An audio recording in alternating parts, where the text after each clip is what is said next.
On this edition of Sightings, in 1994, these school children saw a UFO land. 2 years later, the alien visitors keep coming. Why would 62 children lie? Now their neighborhood is becoming a UFO hotspot. Because we've got a lot of heat. Yeah. You feel it now? Yeah. Oh, strongly. Then, their hands have caused the lame to walk and the blind to see. Who are these healers among us? Through negligence, through weakness. Later, he's a country minister, and he's also England's premier exorcist. There always have been hauntings down the centuries. Also, the Air Force uses this machine to train pilots. Those who use it say it creates out-of-body experiences. Except for reality itself, I don't remember anything being quite that real. And can anything be done to the perverse spirit that's terrorizing these three women?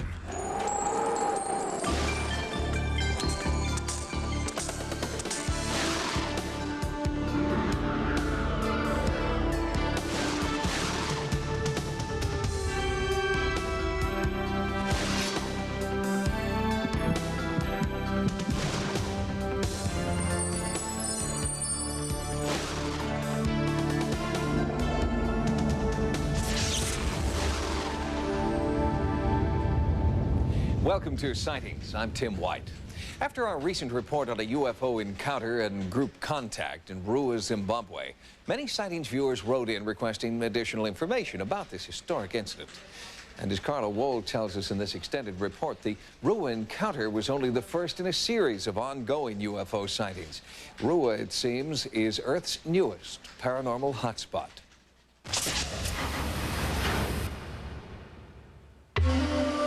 Rua is a small agricultural community in Zimbabwe's bush country, now the focus of UFO research because sightings are definitely on the rise in this part of Africa. The sightings have increased. It has now come to the stage that I do not think a day goes by without some sighting.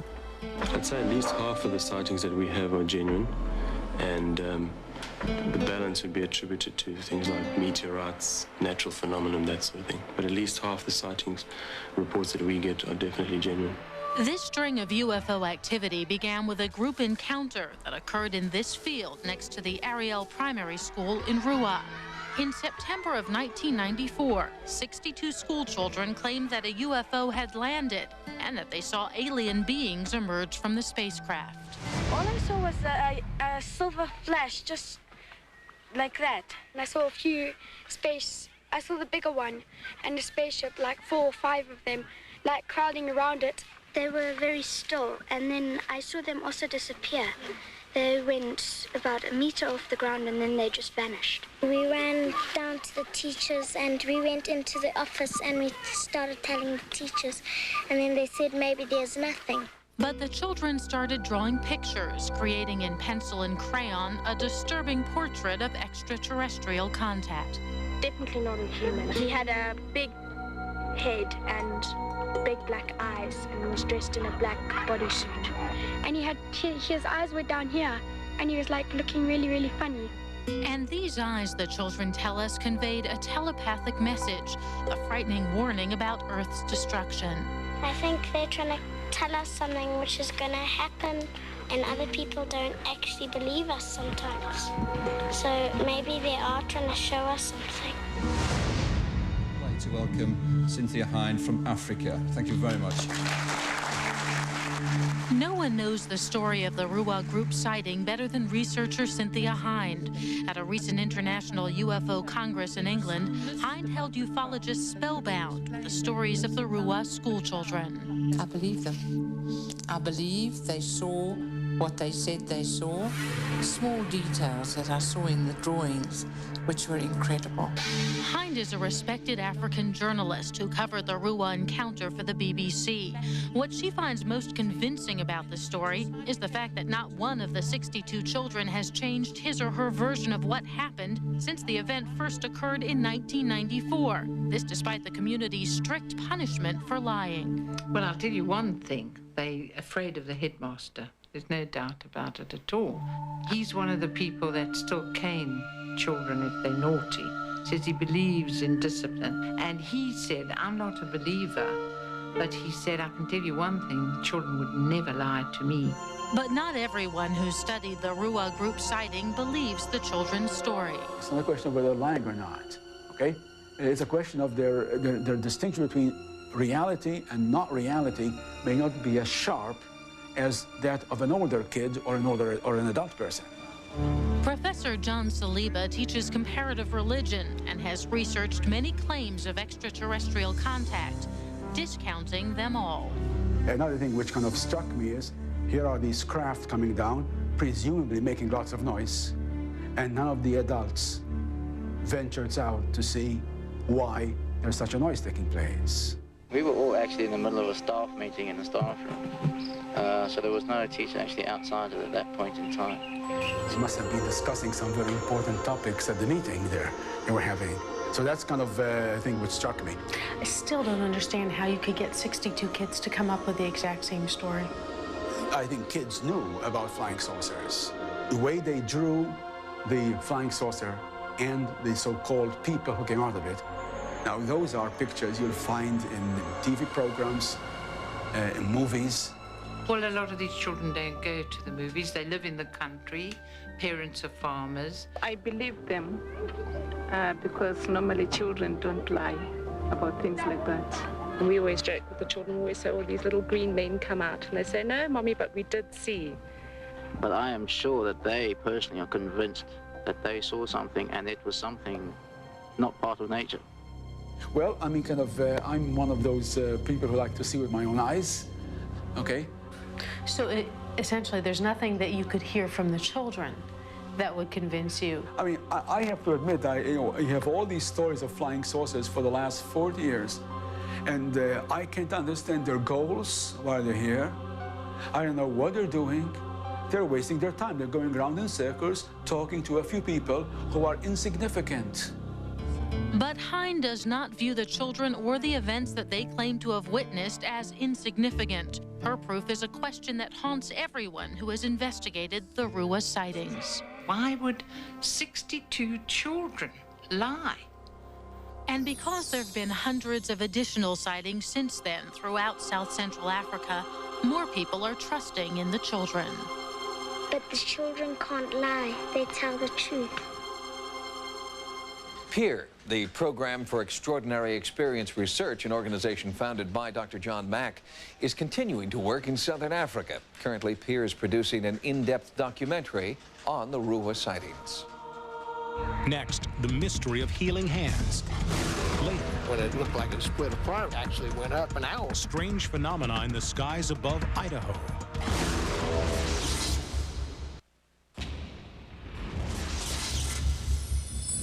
Psychic healing has a bad name in this country. Most people associating it with psychic surgery, the carnival sideshow version of holistic medicine. But at a recent medical conference sponsored by Harvard University, some forms of psychic healing were praised by mainstream medical practitioners, validating the belief that the mind-body connection plays an essential role in curing illness.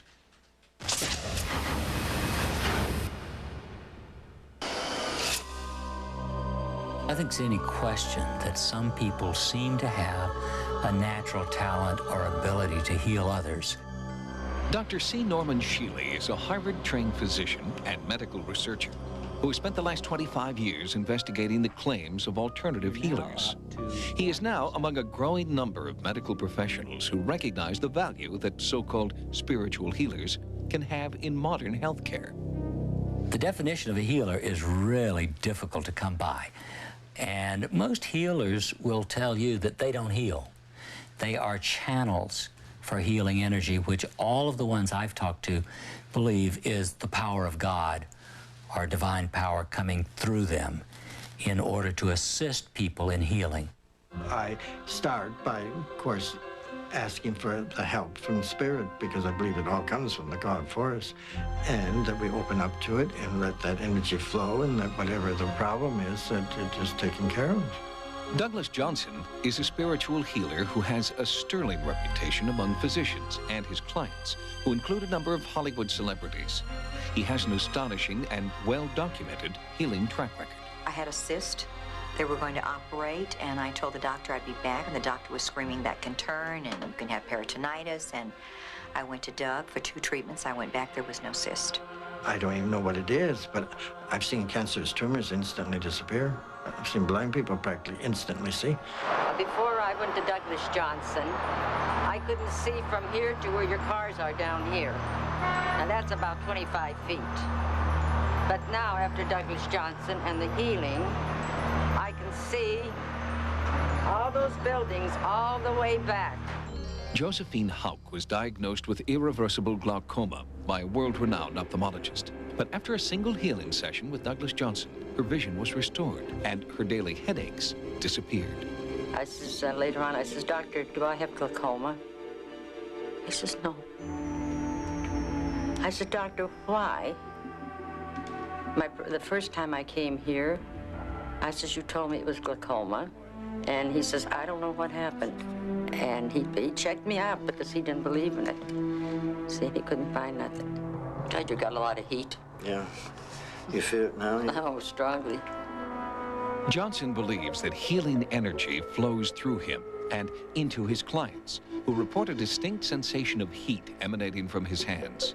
And when a Sightings investigative team trained a thermal-sensitive camera on the healer, his fingertip, shown here in red, hit the top of the temperature scale.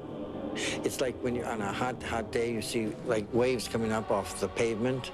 Well, that's what I feel is coming out of my hand. 6,000 miles away, another spiritual healer with an international reputation channels what he calls the source, divine healing energy that also flows through his hands. Jeff Boltwood of Glastonbury, England, claims that this energy sometimes materializes in the form of ash, minerals, or oil, a phenomenon that Sightings captured in this unedited videotape. All of a sudden, from nowhere, from Jeff's stroking of my hand, was divine oil coming through. And the smell was amazing. The smell filled the room just from Jeff manifesting his oil on my hand.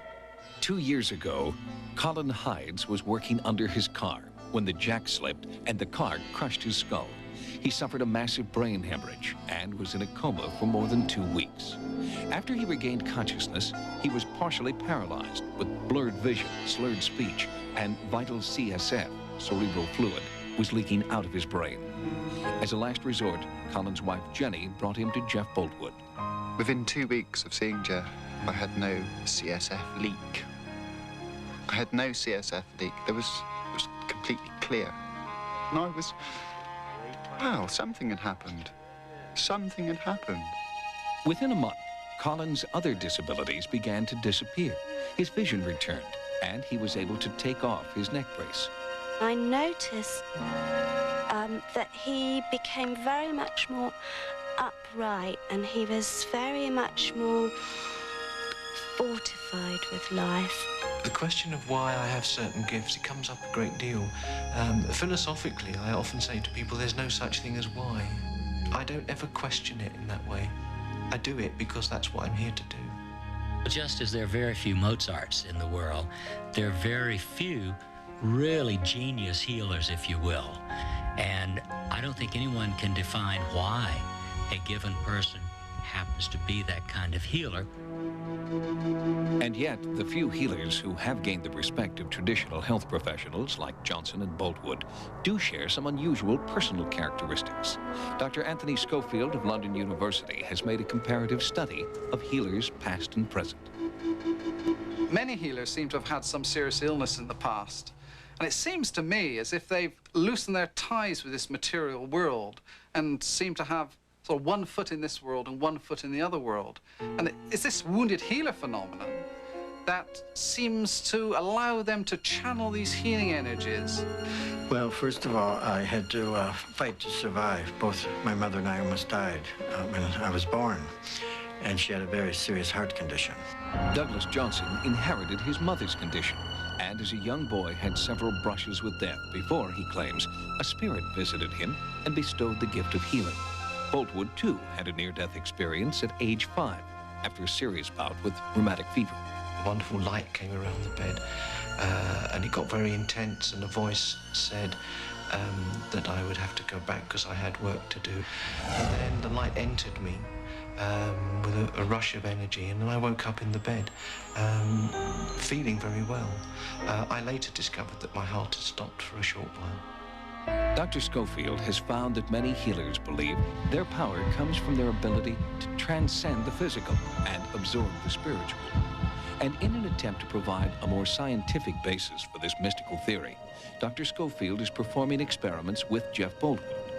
In one, damaged plant seeds treated by Boltwood improved significantly over an untreated control group.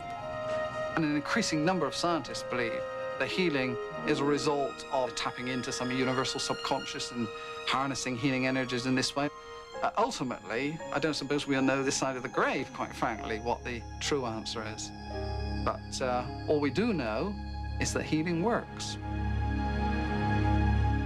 Although there are signs alternative healing will have a permanent place in many hospitals and clinics, the field is rife with fraud and disreputable people looking for a fast buck from a vulnerable patient.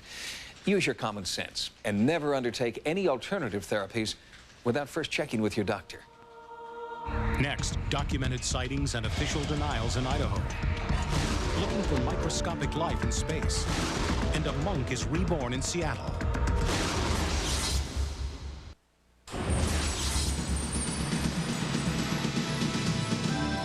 Here are some of the stories Sightings is following in the news.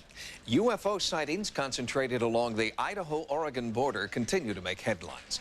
And the area where they are being sighted is widening, with the appearance of a new flap observed by multiple eyewitnesses over Idaho's state capital. In Fairfield, Idaho, a small town just 80 miles east of Boise, ufologists are investigating the appearance of a brilliant orb and its link to similar sightings in the northwestern United States. I saw a tremendous flash of light. It was preceded by what I thought was the loudest sonic boom I'd ever heard. Johnson immediately called the two closest Air Force bases and received contradictory information. That made me wonder if they hadn't been tracking whatever this thing was, and if this thing was actually a UFO, they may have been scoping out Fairfield for whatever reason. There's been a lot of strange things come out of those hills. People that live in the area have been talking about it for years. I was coming up from the barn about 6:40 in the morning from feeding my horses when I spotted a brilliant white light in the south. There wasn't no sparks off of it or tails. It was just a big, bright light, and it was bigger than a plane. It was traveling much faster. The last impression I had of it, when it looked like it split apart, was it actually went up and out. I mean, it didn't go out of sight as far as my view goes. It just stopped being there. The earth-shaking UFO actually triggered the seismograph at Boise State University. We personally feel like this was something that was extraterrestrial. What the answer is, we hope that we will find that.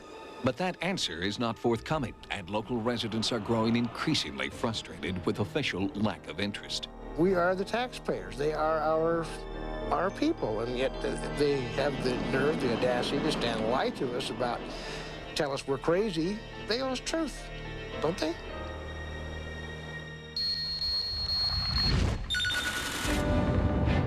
At Cape Canaveral, NASA has announced plans to gather comet dust for analysis back on Earth. But what they'll find inside that cosmic exhaust is anybody's guess. In 2003, an unmanned probe called Stardust will intercept the comet Wild 2 during its orbit around the sun. As the comet flies past, Stardust will deploy a grid to catch samples from the comet's tail, dust as old as the universe that may contain extraterrestrial organisms.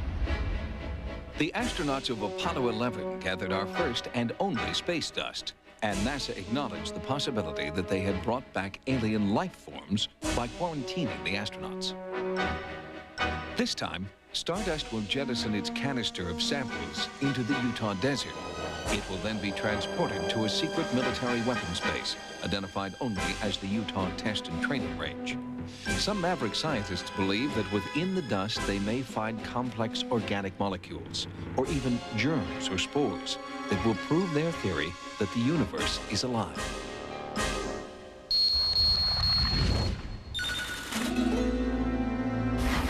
In Seattle, Washington, an American Buddhist congregation has recognized one of its own as the reincarnation of a long-dead Tibetan Lama.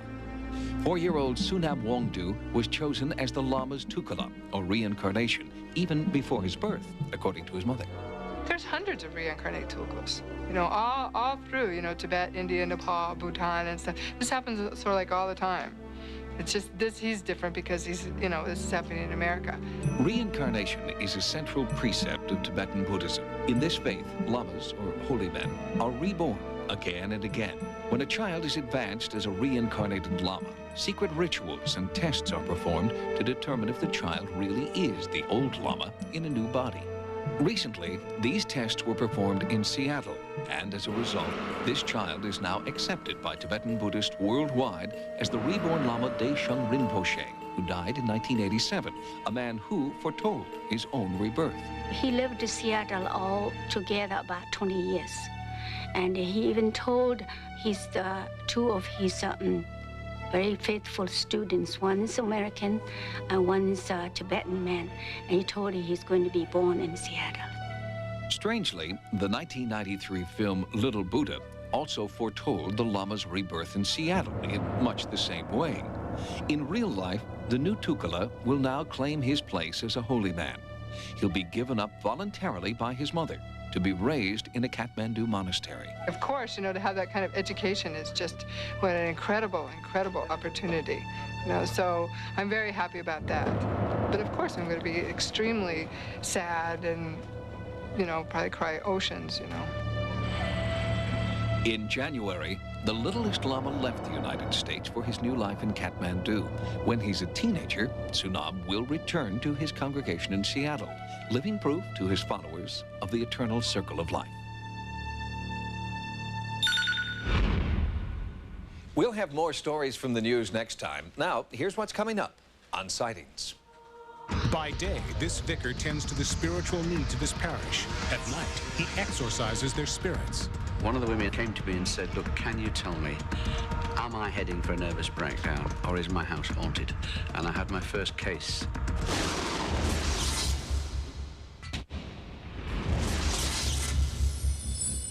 For 30 years, Reverend Tom Willis has been the vicar of Holy Trinity Church in the tiny seaside town of Bridlington, England. He performs Mass, baptisms, and exorcisms. In fact, Reverend Willis has gained a national reputation as the man to call when someone or something is haunting your house, your business, or even your soul.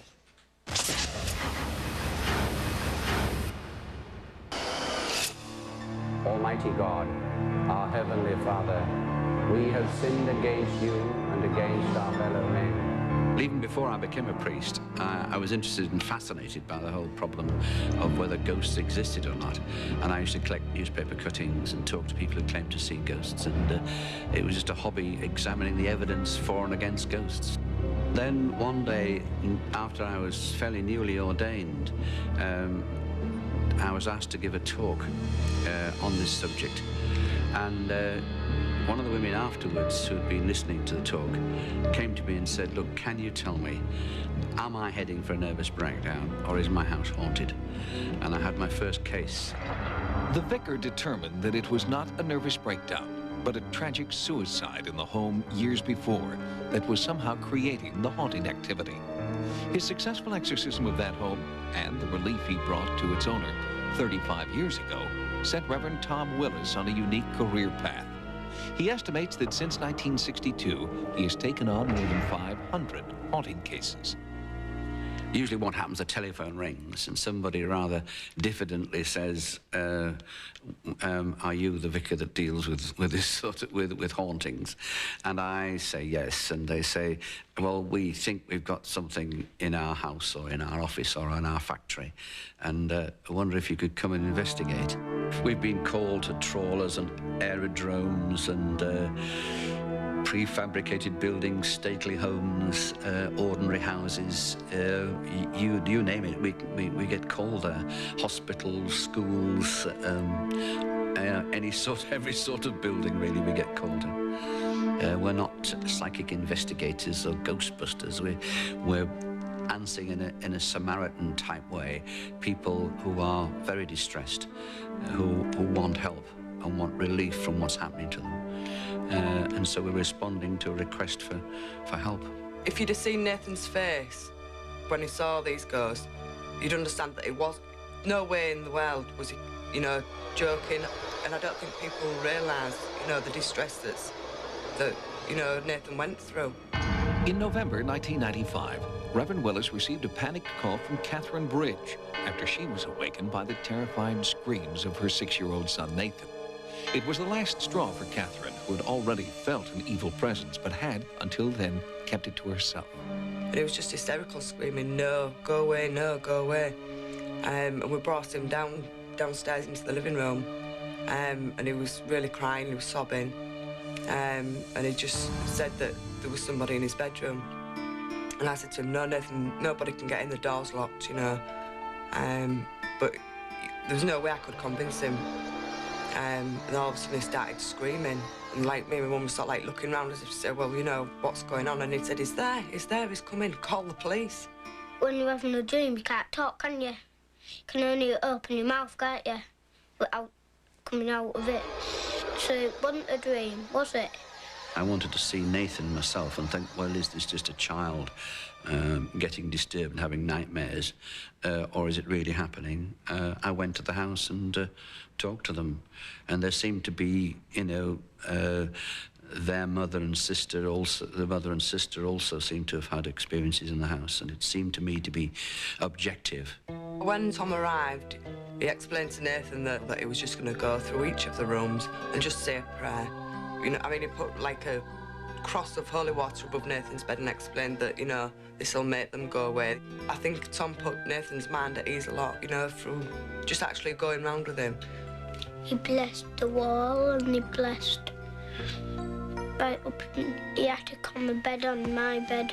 According to Church of England Archdeacon Hugh Buckingham, exorcism has been an accepted and practiced religious rite for centuries. It is quite usual for each diocese in the Church of England to have at least one person who oversees the paranormal and does exorcisms and that kind of thing. The fact is that an awful lot of people have experiences of this nature.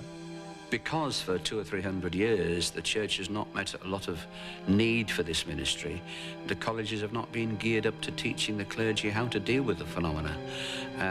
But now, because more and more clergy are meeting complaints and requests for dealing with this kind of phenomena, the colleges are beginning to get organised and get some training. Over the years, the vicar has found that his most disturbing cases have come from people who experimented with the occult, stirring up unexpected evil energies. There always have been hauntings down the centuries, but we haven't had the amount of dabbling in the occult that we've had in recent years. There's been traditional teaching of the Christian faith and the Jewish faith and the Muslim faith that people should not dabble, because if you start dabbling, you begin to pull in all sorts of strange intelligences and phenomena. Reverend Willis feels that it is his duty to administer to the spiritual needs of his flock, no matter how unearthly their request. It's part, really, of the healing ministry of the church. In the same way as we lay hands for the healing of someone and are asking God to remove the illness, so you're asking God to remove evil. The Bridge case is another success story for the vicar, and little Nathan is once again having sweet dreams in his own bed. At least if anything does happen again, at least we know we've got the phone number, and we know that, you know, he's going to take us seriously and he will come down. After 30 years with a decidedly unconventional specialty, Reverend Willis finds that kind of appreciation is the best reward. My wife is a psychologist, and she asked me her in question the other day and said, describe your life in one sentence. And I thought, good grief, how could you answer a question like that? And suddenly the words came. I was surprised. I've seen the glory and been part of it. After 30 years, Reverend Willis is finally hanging up his paranormal hat. But before he does, England's premier exorcist has scheduled a series of seminars to teach young priests the knowledge and lessons that he's learned over the past 3 decades. Next. 3, 2, 1, mark. Can this machine artificially induce out-of-body experiences? Later, driving out a voyeur ghost.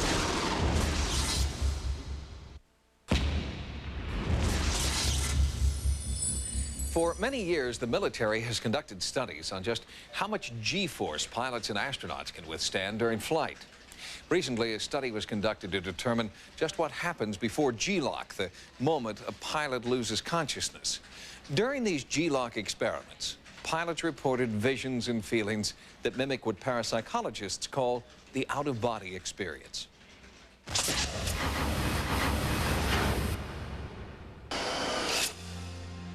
I was totally conscious. That's what was so startling, is that I was fully conscious. It was not a dream. It was not some type of hallucination. In 1972, William Buhlman took a long trip without ever leaving his house. He wasn't using drugs or alcohol. He was having an out-of-body experience. I sat up and literally stepped away from my physical body. And at that point, what was really shocking is that I looked down, and it struck me that that was my physical body. But I was totally real. I could consciously think. Since then, Buhlman has taken hundreds of such trips and now teaches others how to induce the out-of-body experience. He uses a meditative technique that begins with visualization of a specific place. No one knows why it works, but it's been used for centuries. That if you focus enough, your consciousness has a tendency to go to the location that you've concentrated upon. Anyone can learn how to have an out-of-body experience. Every religion in the world has a central theme that we are a non-physical being, and at death we exit our physical body. If that's true, then why can't we do the same right now? New Age hocus pocus? Just another fad, courtesy of a crazy bunch of Californians? The United States Navy doesn't think so. Okay, we're all set out here, Lieutenant. Let's rock and roll. All right. Subject is Lieutenant Schmarro. Okay, on my mark. 5, 4, 3, 2, 1, mark. This is no joyride for Lieutenant Schmarro. He is strapped inside a dynamic flight simulator, a spherical gondola perched at the end of a 50-foot centrifuge. It duplicates the extreme forces of gravity that pilots must endure inside high-altitude jet fighters. Scientists at the Naval Air Warfare Center in Warminster, Pennsylvania, are studying the potentially life-threatening effects of a condition called G-lock, gravity-induced loss of consciousness. In fighter aviation medicine, loss of consciousness is not just a symptom, it's a problem, because at the speeds that we're going, you can imagine within seconds you can impact the ground. During the earliest experiments in the 1970s, Dr. Winnery was chief scientist at Warminster. He became fascinated with the strange, unexpected side effect of G-lock. We decided to try to understand what the neurophysiology of unconsciousness was, which was truly something that was really new. And what they got was an out-of-body experience. During the loss of consciousness episode, sensory input is deprived, the ability for the brain to output to the body is deprived, and so, in essence, the nervous system or the brain interprets that as being separated from its body. Being separated from a body may be interpreted as an out-of-body experience. Some of the G-lock experiences that I had were very memorable. Aerospace engineer Rob McConnell has taken more than 40 test rides in the flight simulator. I grew up in New Jersey, and I had this feeling of being at the Jersey Shore on a warm summer evening at an amusement park.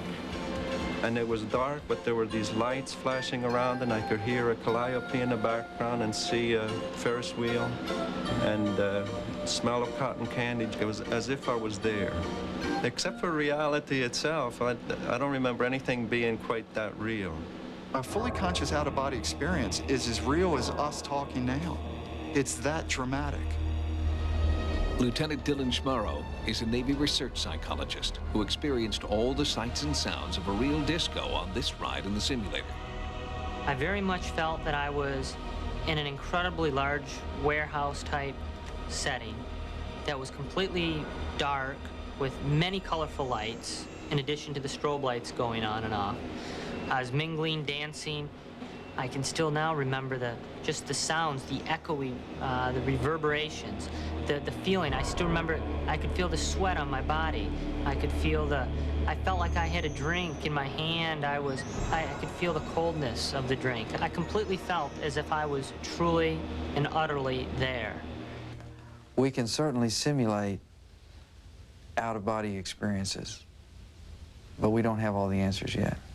A lot of people look at there being a mind-body duality that exists. There's really not a separation. That mind is something that is an extension of the physical body that we're just not able to describe at the present time. Buhlman suggests an alternative theory. He believes that consciousness may not depend on the physical body. What if consciousness is a separate entity, independent of the biological body? That would explain a lot. There is no proof, by the way, that the biological brain, a 3-pound hunk of gray matter, is the source of consciousness. It is all assumption at this point. He sees these experiments as an important first step.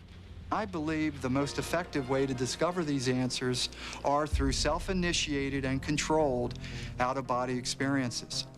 Think of it, why can't scientists be taught to have fully conscious out-of-body experiences and begin to consciously explore the substructure of our physical universe? It's an exciting prospect. The ability to recreate the out-of-body experience in a laboratory helps broaden our understanding of the phenomenon. But figuring out how to duplicate an OBE only proves that an OBE can be duplicated, not why it occurs outside the laboratory. Next, did a 19th century spiritualist open the door to this modern-day haunting? I could still feel like something was next to me and was giving me the creeps.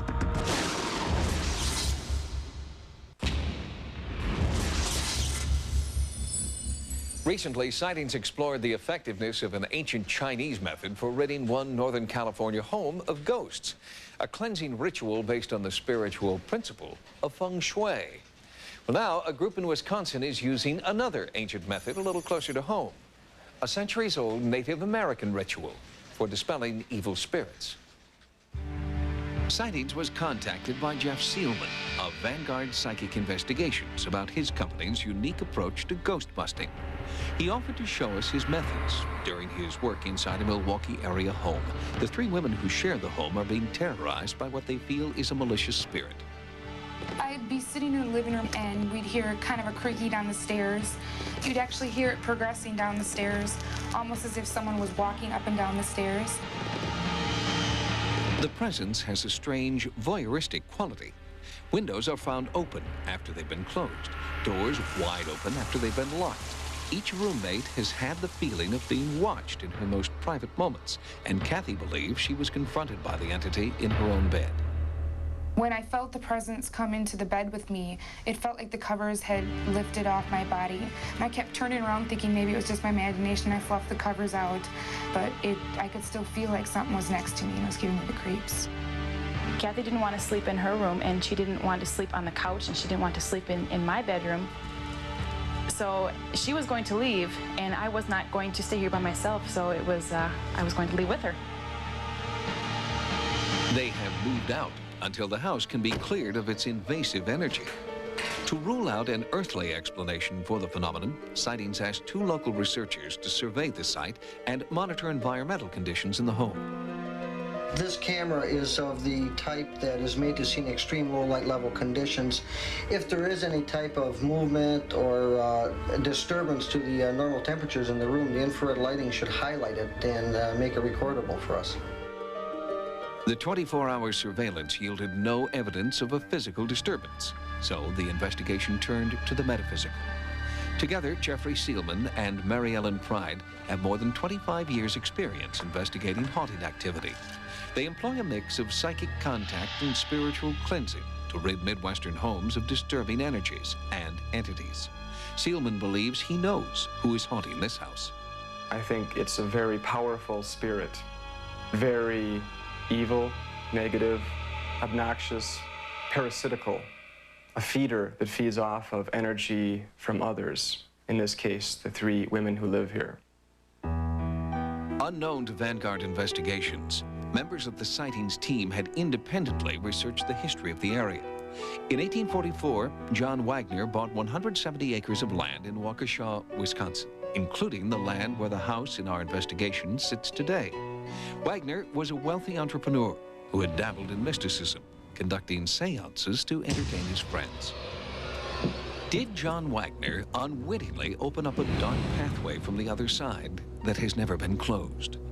When Jeff enters the empty house, he instantly feels that he is not alone. My feeling is this particular stairway is well traversed by the spirit. In here, it watches one or more of the women take a shower or a bath. Has some voyeuristic tendencies. Both investigators feel the presence in every room upstairs. But in Kathy's room, Mary Ellen believes that she has made physical contact. I felt something thump me real hard, and this area kind of corresponds. There's a lot of trapped energy in this room. And there's a lot of agitation, too. So I can feel that because my heart rate is going. Jeff and Mary Ellen agree that there is a single entity here, definitely male, and potentially more violent than he has shown himself to be. Jeff and Mary Ellen psychically search for the vortex of his energy, the place they term the nest. The nest is in the basement, and I think Mary is very close to it. Could predate the time that the house was built, actually, is what my thought would be. Could be. This is a pretty intense energy, and it's pretty much directed at women as opposed to men. Once the nest is identified, Jeff begins to perform a ritual of his own design that he believes has greater power and effectiveness than exorcism. In Kathy's bedroom, he uses symbolic gestures drawn from many faiths to force the entity from this location, replacing its negativity with healing energy. Then, in the basement, at the supposed source of the haunting, Jeff performs a final ritual to drive the dark force out completely and close the spirit portal, ensuring the entity will not return. I cleanse the atmosphere of all of the house. A lot of perverted energy. I think if the problem would have continued for a while longer, that some really bad things would have probably happened here, far worse than have already happened. After the ritual cleansing, the three women who had lived in the home agree to return for a visit. There is trepidation, but all three feel that the house has a new, benevolent energy.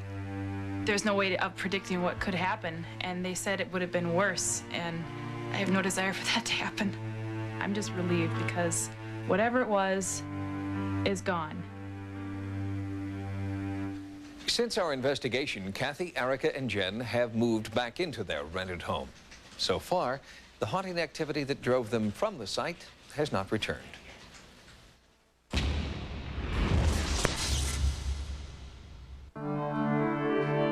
Sightings is now on the internet as part of the Sci-Fi Channel's Dominion website. By typing sci-fi.com, users can access information about the entire global Sci-Fi Channel lineup, as well as downloads from dozens of sci-fi movies and series, interviews with noted celebrities, games, and links to the hottest paranormal websites. We now are able to reach a worldwide audience of Sightings fans, which enables them to give us feedback on what we're producing and how we're showing stories to people. We have features from some of our stories on a weekly basis. We have downloadable images and QuickTime clips. When I make contact with this entity, I will become a little confrontational. Hello? Hello? Since its inception, Dominion has become the home of all things science fiction on the World Wide Web. Now, with the addition of Sightings Online, the hope is that it will become a clearinghouse for all things paranormal as well. Already on the Dominion site, they have access to all the major paranormal links on the internet. We're hoping to reach a worldwide audience and provide state-of-the-art information and news about the paranormal world. If you've had a paranormal experience, contact Sightings on the World Wide Web at sci-fi.com/sightings. Sightings can also be contacted at America Online at keyword Sightings, or write to us, care of Paramount Television. Until next time, remember, no mystery is closed to an open mind. For Sightings, I'm Tim White.